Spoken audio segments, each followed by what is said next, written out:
old Disney animated movies, like Snow White and the Seven Dwarfs or Pinocchio, I think they had similar title cards where they were all like similar, hand calligraphy. or I think one of them. I'm remembering something Disney. Maybe it was Sleeping Beauty had an actual storybook that they were leafing through. That makes sense, yeah, and that was from the mid-50s. I think that one was from. Yep. So I mean. But that even... Would that have been remastered in color? We're getting off topic, I know that, but I'm just asking. Possibly. Okay. Anyways. Oh, no. Sleeping Beauty. Yeah. I think they just would have painted it in color. You're asking about color technology. When was that? Yeah. Well, they had color technology... Definitely off topic here.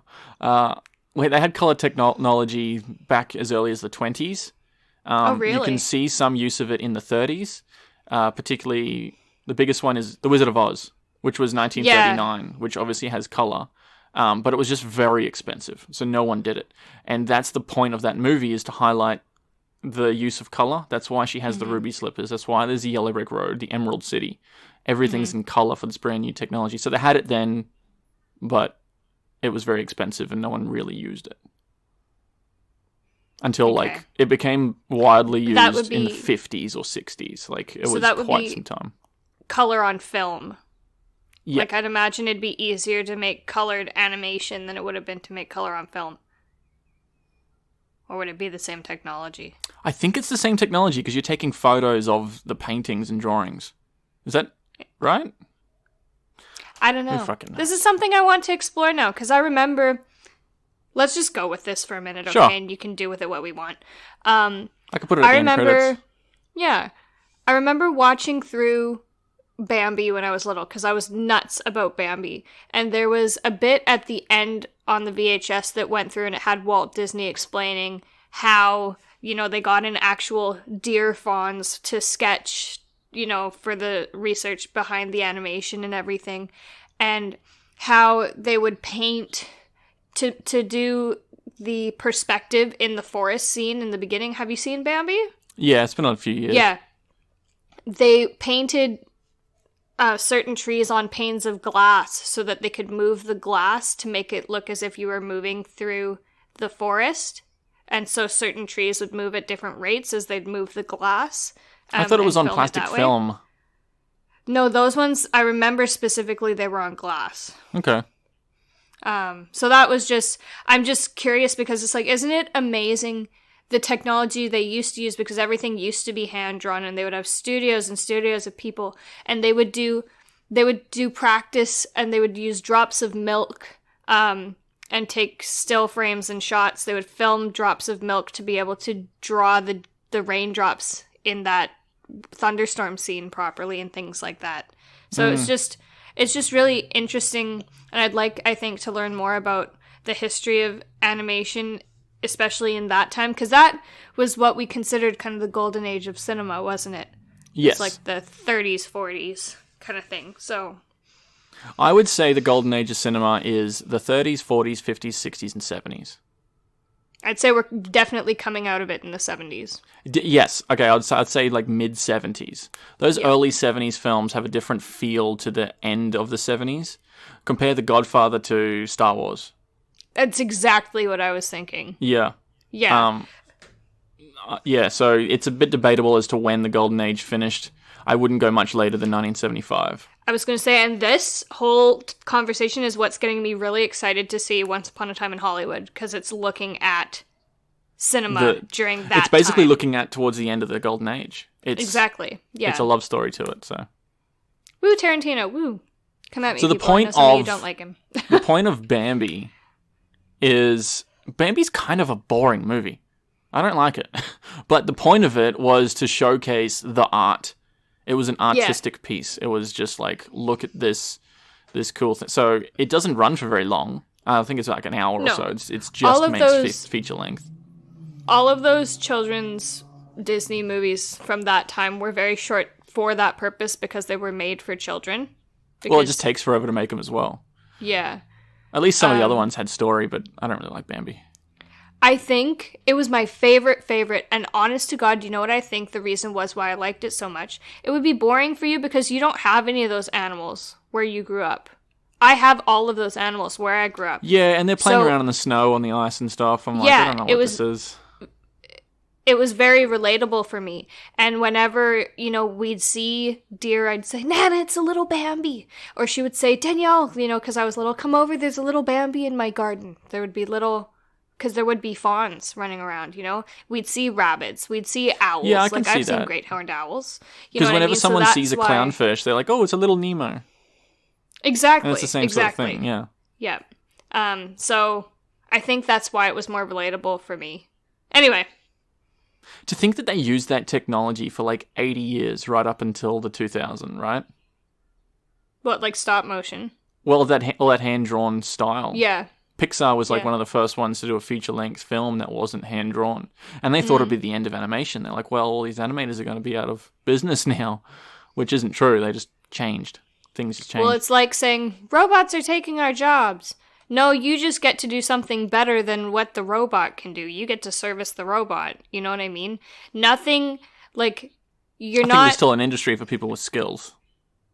Yeah, but I'm just saying you evolve with the industry. Okay, so you're not drawing anymore, but you still need to be artistic to be able to do computer animation. I mean, there still needs to be storyboarding. You still need to be able to draw more than stickmen. You know what I mean? Illustrators, There's very much still an industry for hand illustrators. Think about even, like, because What a Workshop would have had illustrators as well, wouldn't they? Yeah, they were more concept artists, though. But that's the thing, is that you still need people to do that. You still need people with skills. Exactly. What was the last Disney movie to really do the hand drawing? And I know that they went back to it with The Princess and the Frog to try and like pay homage to it, and it didn't do very well. But before that, I'm thinking Mulan, which was like 99. Oh, you're right. Was I'm there just many trying to remember. Early 2000s that were actually was hand-drawn? Tarzan in the 2000s? That was early 90. That was 99 as well, I think it was. I'm just remembering because I remember all of those being on TV when I was little, so I know that that's recent. I'm just trying to think, what other trailers did I see? There was maybe Lilo and Stitch. Was that even paintings or hand-drawn? That was 2002. That was, yeah. Just because it's 2D, does that mean that it's hand-drawn? I don't think so. That's the thing, right? Yeah. I don't know when there was a transitional period there. I don't know when the last actual hand-drawn movie would have been. I'm not sure. The last hand-drawn, I can't really tell. Though, because I remember it used to bother me. So with Disney, you can see, especially in those older movies, that the backdrops would be hand-painted and you could tell the moving elements. Yeah, I don't know why that bothered me as well. I'm like, it's clearly a different material. Yeah, because the background would be painting, and there'd be no harsh lines. And then the characters would still be painted, but they'd have harsh lines. Yeah. Whereas something like Looney Tunes and Bugs Bunny, everything had the harsh lines. So my brain was more comfortable with that, watching it, because it was all synchronous. Whereas with Disney in particular, I'm thinking about like Bambi and I think The Little Mermaid and stuff like that.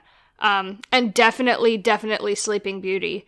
You see a lot of that where it's just, it looks like a painting until you see the harsh line characters coming out. Like early 2000s tattoos with the harsh lines. You know what I mean?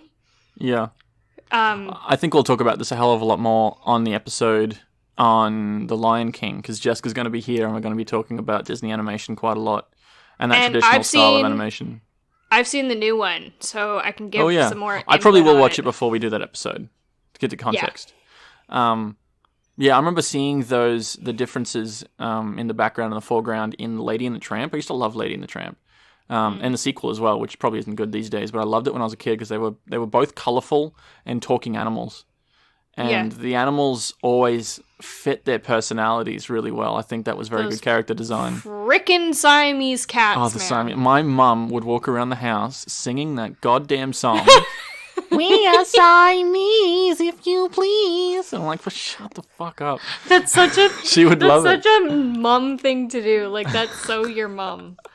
That scene is so racist if you watch it these days. Yeah. No, but you can definitely see in that because they're running around in the gardens a lot, and you can see the plants in the background. I'm sorry, I'm just imagining your mom. She would always claim that, like, oh yeah, I wrote that. Yeah, I made that up. And then you'd like listen to the actual song, and you're like, motherfucker. That's the thing with kids. You can tell them anything. Not you. You're too quick. All right, background.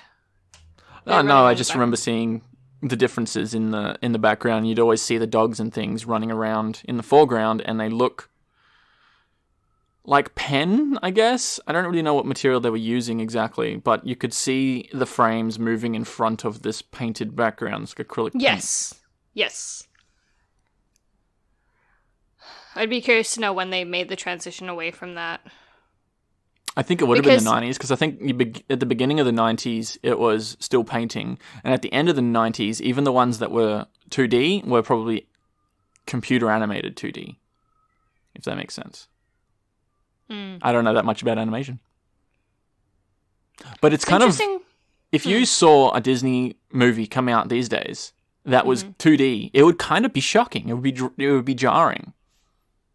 Kind of in the same way as if a new sitcom came on television today and it had a laugh track. That would be so strange. But if you watch anything from 20 years or older, it's completely normal. Yeah. Well, it's a lot more jarring to go backwards. It is, and it's funny because, like, I think if I saw a 2D animated movie now, I would find it, like, nostalgic. Yeah. As, like, it might still feel funny, but as someone who grew up with that, it would feel right, whereas younger kids would be like, why is it like that? It looks funny. Just in the same kids aren't really that picky. Kids are like, okay, that is cool. I don't really care. Because I would watch things from the 40s, 50s, 60s, 70s and not realize it. I'm like, yeah, this is from the 90s, whatever. As long as it's got like talking animals and bright colors, I could tell that it was older, but I don't know what old is. That's why I want our kids to watch Disney Masterpiece Collection. Yeah, I used to love 101 Dalmatians, and I did not realize until I was a lot older that was from like 1961 or two or something. Yeah. That's actually a really old movie. What was I talking about? We were talking about laugh tracks, and I think, again, if it's weird to me how if something came out now that had a laugh track in it, that would be strange. However, going back and watching things from the time when that was popular doesn't seem that strange. So watching Friends, watching Seinfeld, it doesn't seem out of place because you know that like that was from a different time. Well, the only shows that are still doing the laugh track are the ones that are revisiting it. Like Will and Grace, they went back. I think Fuller House has it. Those shows that are coming back as like reboots, and that clearly makes sense. They're from a time when that was a thing. Yeah, and the only other one I can think of is The Big Bang Theory, because that's been running for 13, 14 years. That show started right at the end of the laugh track. Yeah. So it's just continued it, and it's the only real big one. I haven't been watching it since, like, season 10 or 11, and I'm just like, y'all, you can't have that much. It stopped being good, like, left. 7 or 8. They're just mean to each other. It's just it's not funny. Oh, that's not funny. That's just cruel. I don't know. And Sheldon's just an asshole in every episode. The last time, like the end of the age of the laugh track for sitcoms was like 2005 with Everybody Loves Raymond, because it was the last laugh track sitcom to ever win best show at the what's the best picture equivalent at the Emmys? It's like best, I don't know. Best primetime show at the Emmys. Okay. That's what it was. That is a fantastic show. I love Everybody Loves Raymond. You know, I've never seen it all the way through. I've always just seen bits and pieces when it was on TV when I was a kid. It is hilarious. That ran for like 9, 10 maybe years. Maybe cut this if we do publish it, but like I think part of it is because I relate, like the DeLormes remind me of the Barones, so I think that's part of the reason why. I know. I find it really hilarious though, like it's just funny. Yeah. Yeah. If it's ever on Netflix or Stan or something, we'll watch it. Oh, it's awesome. Yeah. What else do I like to watch that's older like that? So I think that Princess Roseanne. and the Roseanne, yeah, the Connors. Did you ever watch that? No, I'm so mad. You refuse, yeah. Yes, I'm boycotting. I think I think that's what Disney was trying to do with Princess and the Frog, because they went back to the story even of an old fairy tale, which they hadn't really done in a little while. So you went back to the animation, you went back to the storyline, and these days, like even Frozen is technically based on a fairy tale. It's based on the Snow Queen by Hans Christian Andersen, but it's completely different. That it's really not really the Snow Queen. And no, then everything it's just else like, is sort of original. The one droplet of idea, but roll with it in a different direction, which isn't the end of the world either. It's fine. I thought it was original. Things like Moana, was that real? Based on anything? The Rock's character in that is a real Polynesian mythological So they took character. ideas from it, but it's not like what they used to do. Yeah, I don't think Moana was some legendary princess or anything. Yeah. But I think I'm trying they to think took what else. Elements of Polynesian culture. I think they got Zootopia as the next one coming out. Don't know. Disney's doing some crazy stuff. I'm curious to see what the reaction is in like 5 years to all these live action reboots that they're doing. They'll still be doing it in 5 years. They've planned it out for the next 5. I know. I've seen some of them already, and some have been good and some have been not good, and I'm just like, why? I feel like 5 years is not going to be any different to now. People aren't really for it now. Well, I'm just thinking, if some are good, why are some not good? Like, whatever. I don't know why M. Night Shyamalan maybe did the source. Aladdin reboot, because, I mean, he's notoriously bad. No, he didn't do that. I'm pretty sure he did. M. Night did the Aladdin reboot? What, did you say Aladdin? Aladdin. I hope that this Mulan one is like a historical drama, basically. I don't want them to lean into the Disney-ness. To be that way. Because apparently a lot of people don't realize that that's actually based on a true story. We read that story at school. Did you? Yeah. But did you realize it was a story, or did you think it was another fairy tale? Well, the movie had already come out, and then we read it at school. So I already knew what it was about, but it was a little bit different. And I think it said in there that it was based on a true story in the book. So I think I kind of knew that already. Okay, but I don't think... The Aladdin movie was directed by Guy Ritchie. That seems like such an interesting pick. This Guy Ritchie, last one? Yeah, the remake. Well, the why did I one. think that? Why did I think don't that? know. He did The Last Airbender live action, which is kind of a shitty knockoff of the animated. Did he produce it? I'll have a look for you a sec. Guy Ritchie did Lock, Stock and Two Smoking Barrels, which is a great British film. So was Snatch straight after that. He did Rock and Roller, the 2 Sherlock Holmes movies, The Man from U.N.C.L.E. He's got a very distinct feel, and Aladdin doesn't really fit into that. It was just... I'm not seeing any credits for M. Night. I don't know where you got that from. I have no idea. I am so frustrated with myself. Take that out. Don't make me look like a dick. You haven't seen it yet, have you? Aladdin? Yeah. I have no interest in it. I only watched the real one like last year, the first one. It is... They fused...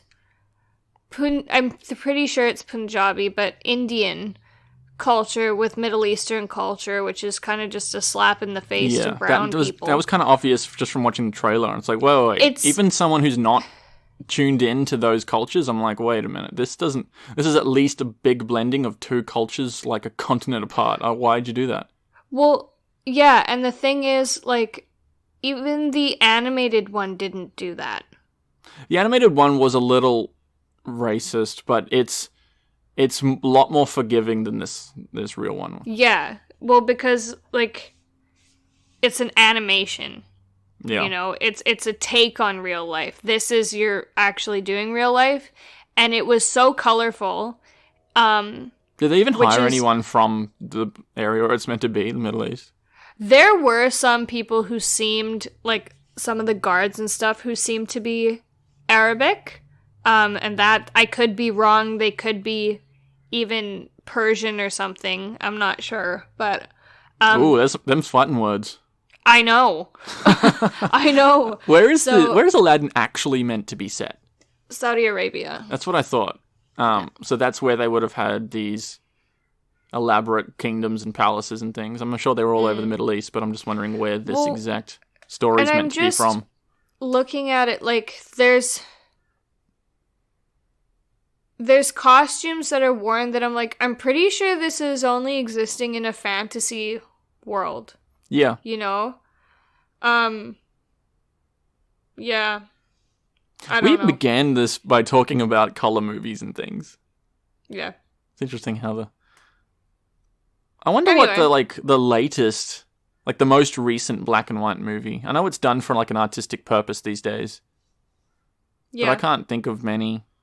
Because even by the 60s, they weren't really using black and white. And anything after that was artistic. Yeah. You know, the last movie to win Best Picture, the Academy Awards, that was black and white, was 2011. Oh, really? For The Artist. And I believe it's a silent film as well, which I haven't actually seen, but I'd like to. It got Best Picture? Yeah, Best Picture for 2011. I think it's got some big name actors in it. I think John Goodman's in it. Which, if you're going to go for this style of silent film that's black and white to make it look like it's of a yesteryear, don't put anyone in there that we know. Because it completely dates it immediately. It did. Yeah. I haven't seen it, but I feel like already that's going to take me out of it. That's probably why I haven't watched The Artist. Yeah. Yeah. Strange. It messes with your mind. It does. You're like, I immediately can tell. Two schemas that are opposing each other. Yeah, that's strange. And that's probably why a lot of people completely forget about it. Did you even had you even heard of that film? No. But if I listed every other one for the last 10 years, you'd be like, yeah, I've heard of those. Well, maybe. I'm not real tuned in. We know that. That's the purpose of the show. Have you heard of this new movie coming up? I think it starts filming next year, where they're putting in James Dean. You know, the actor James Dean who died like in the 60s. I'm trying to think when he actually died. Yeah. What, so they're using the facial... I wanted to say facial reconstruction. Pretty much, facial technology. recognition, I guess. It's animation, it's CG character. See?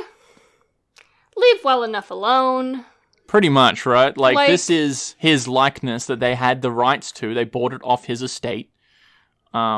Which God knows how far back the links are to try and get back to actually him or his widow or anything, because it's been a long time. He's been dead for like 60 years. He died in 1955. That's older than this movie, Harakiri. He was dead when this movie was made. See, what I say, this is something my grandpa used to always say, or my nan, quit digging up the dead, they say. And this is really what they're doing. It just means, it's over and done with, leave it alone. And in this case, they literally are bringing him back, and what for? I'm not familiar with this movie. It could be a lot more. Well, the movie, I don't think there's anyone really that I know of. The movie's called Finding Jack. I think it's like a sequel to Titanic. Well, and the thing too is why not give some...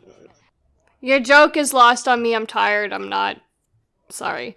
This is similar, I believe, to the technology that it did bringing Peter Cushing back for Rogue One.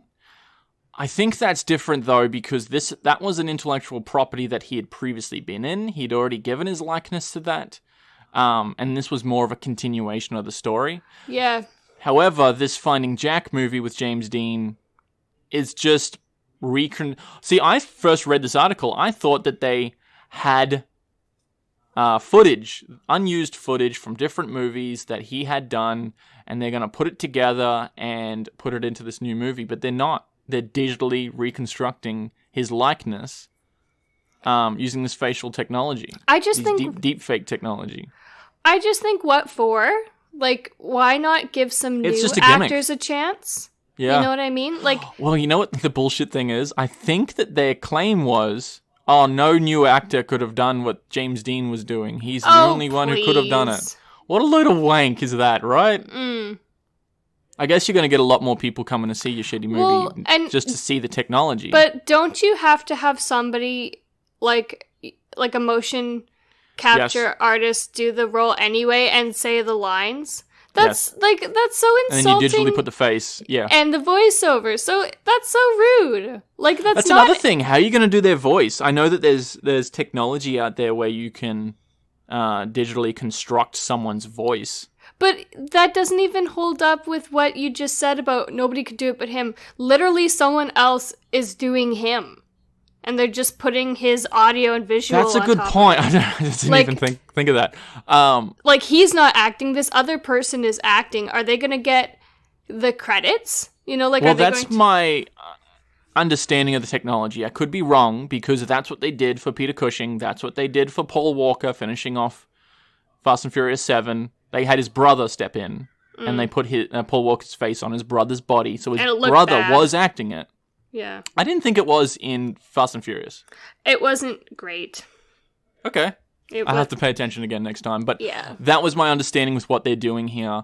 I think it just raises really big ethical questions as to, like, he cannot even possibly consent to his likeness here. Yeah. They can do whatever the fuck they want with him. Actually, they did this recently with Gemini Man, where they digitally constructed a young Will Smith. I don't think that was an actor. I think the entire character of that was CG. So maybe they're not even going to get an actor to put his face on. No, he played that, I think. He played the younger version of himself? Yeah, I think... I don't think that's true. I think he did. We'll agree to disagree. I don't remember. Okay, I haven't looked at it. My understanding was, at any point, they have a completely digital version of young Will Smith that they can do what they want with. And again, it doesn't look quite right. It looks all right, but it's still... That's not the best example I've seen. Bit of an uncanny valley in there. Yeah. It's his nose. There's something wrong with his nose. I've just mentioned to you, like, this technology, that, like, we're right at the beginning. We're on the cusp of something really big with this technology. You've got this technology that if you take a photo of something, of someone who's been dead, you can do it with a painting. You can make them older. You can make them younger. You can make them look like this. You can make them say things. You can take still frames of a painting and make them move their lips as if they're saying things. And it looks good. It does. It looks very convincing, especially if you get, like, old footage. Say you got JFK or something. And you can just, like, synthesize his voice. You can put him in different settings. You can put his face on different people's bodies. So we're really riding on, like, what's real anymore. You know? Really, we really are. And I just can't imagine what it's going to be. I don't think there's any rules or regulations around this yet, and I think there needs to be. See, this is where I get so frustrated, because you've got people who are lawmakers who, like, don't even know how to turn on a fucking computer. Yeah. You know, and they're like, oh, this shouldn't be an issue. Like the guys was it in court, or who was it who questioned Zuckerberg? I knew you were going to bring up that, because they didn't know what the fuck they were talking about. No, I don't remember who and exactly it was was. But it was very obvious they didn't understand. I feel like how it was the Senate or something, and it's just like, fuck me. Like, this is just... We were even watching Judge Judy the other day, and she didn't really understand how, like, to access phone numbers. Uber worked. And we were talking about Uber, because she thought that you had to pay the driver. And it's like, that's not how that works, right? And it's just like, oh my god. It's just funny to watch. But I think in a generation or two, where our kids are running the world, maybe then they'll be like, okay, we need to fucking watch this shit, because we cannot trust anything that we watch on TV. Brenton, is that technology progresses so quickly I know what you're saying. There's always going to be that lag. That yeah, I know what you're saying. By the time people get around to it, like, and it's just, I do find it really frustrating. And now we're like talking about, we're getting into the realm of the political where I don't want to go today. That's fine. Yeah. I just wanted to say that, like, I really think that we're working our way up. There's going to be one massive scandal that's going to, like, make everyone open their eyes to what this technology can do. Absolutely. It's going to be like a massive 9/11 Watergate scandal or something. Hopefully, at least that's going to change some shit. Hopefully, at least it's for somebody who's not great already anyway. You know what I mean? Hopefully it doesn't take down somebody who actually is good and knows what they're doing, but... It's inevitable for one big thing to happen in the future. Absolutely. Because right now, this technology is being used as a gimmick. Oh, look at this. This is funny. Look at this. This tweet's trending, and it's funny to put other people's faces on other people's voices and all the rest of it, right? Mm. That's what it's being used for now. But it will be, I'm warning you, it will be used for more sinister, bigger problems in the future. And people won't know the fucking difference. It's because we're people. Okay, let's get into some existential stuff real quick here.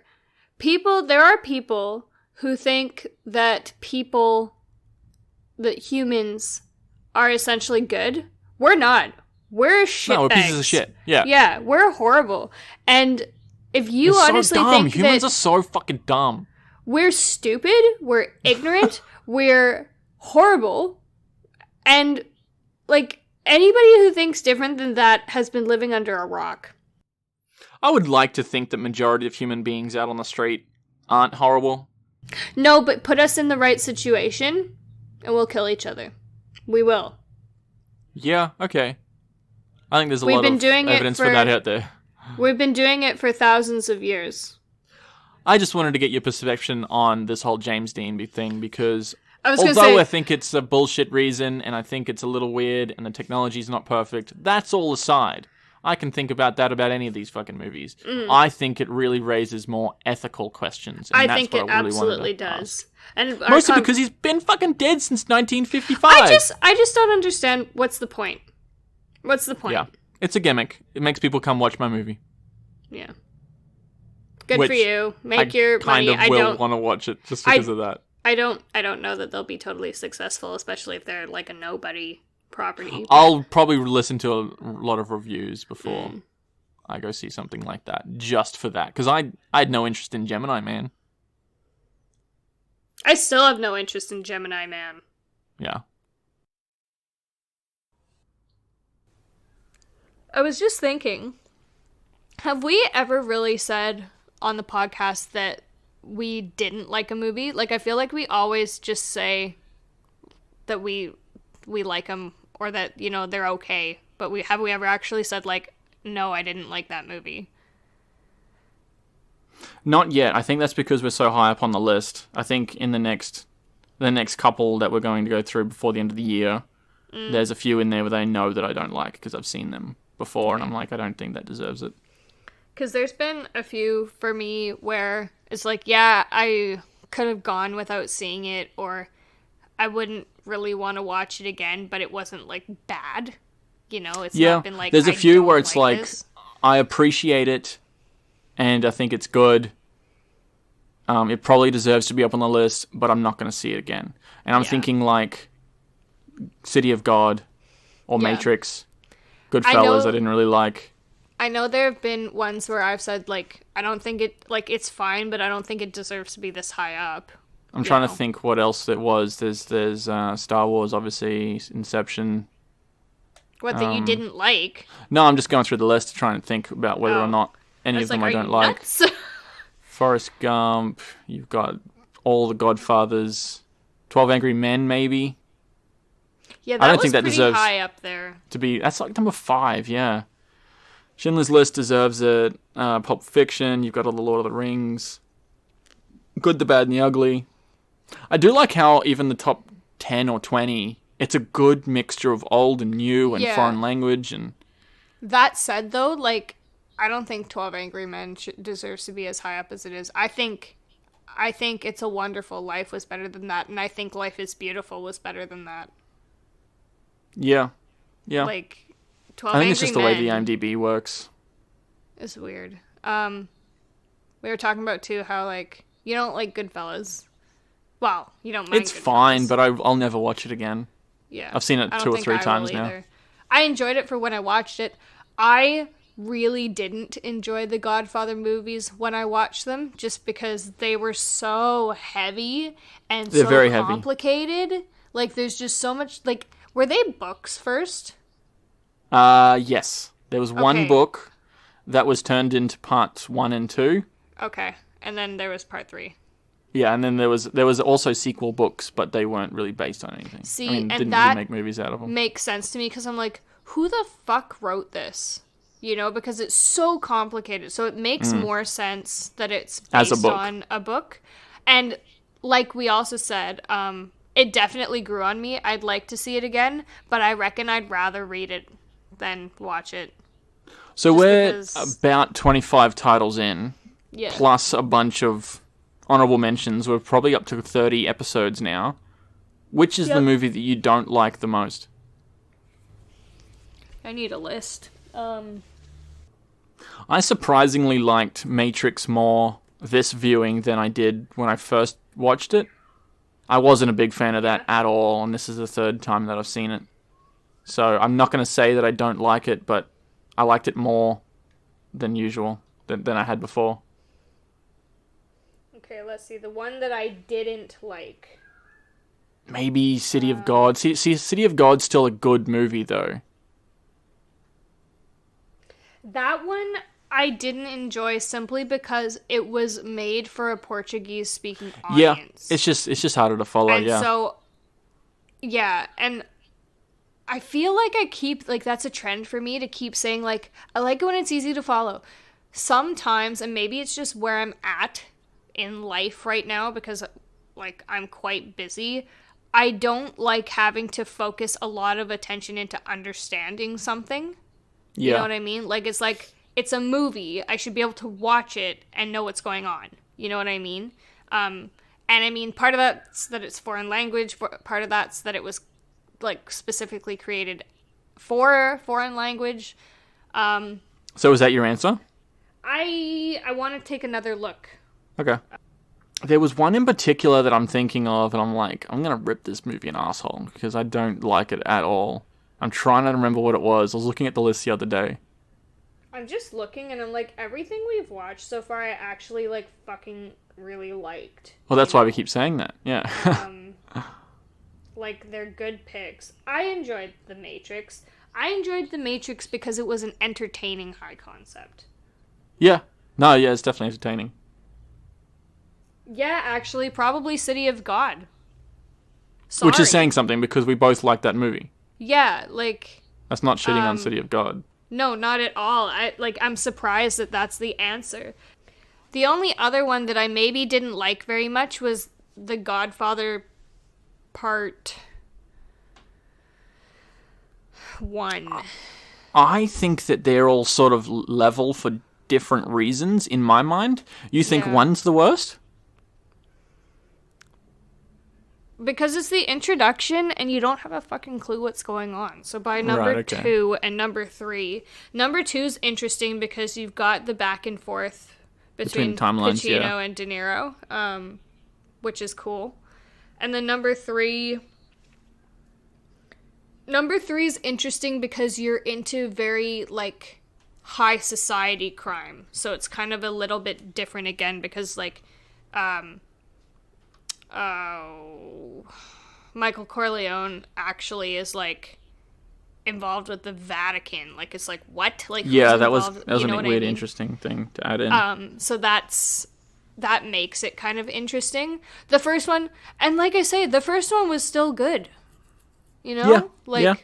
Oh, the third one was weird, though, with cousin fucking. That was strange. I don't know why they added that in there as well. So, and again, I still like the Godfather movies. I would watch them again. Not in a real hurry, but I would definitely do it again sometime, eventually, not now. Yeah, and I didn't mind Goodfellas. Because it was looking at that from a different angle again. Which of these movies have you seen the most? I've probably seen Shawshank Redemption up to 10 times. Forrest Gump I've seen half a dozen times. Seven I've seen a few times. Probably Shawshank and Forrest Gump. Oh, maybe Pulp Fiction for me. I've seen that a bunch of times. Maybe 5 times. Shawshank's probably up there. Probably Shawshank. More than Star Wars. Man. I've seen Lord of the Rings quite a few times each. Rain Man I've seen about 3 or 4 times. It's probably Shawshank and... What was the other one I said? Rain Man? No. Hold on. It's probably Shawshank and Forrest Gump on a level amount of watches overall, because I always end up inevitably seeing bits of movies. Yeah. And then Rain Man. In terms of like first and second place. I've seen The Dark Knight quite a few times as well. Probably Shawshank's probably still at the top. Most of these I've seen once or twice. Yeah. Like, there's a See, most of mine are 2 or 3, because I've already seen it once. There's a chunk of these that I've, like, this is the first time that I'd seen them. There's a fair chunk of these also where it's like, we watched through them together last year, like Star Wars and Inception and Arrival and stuff, so...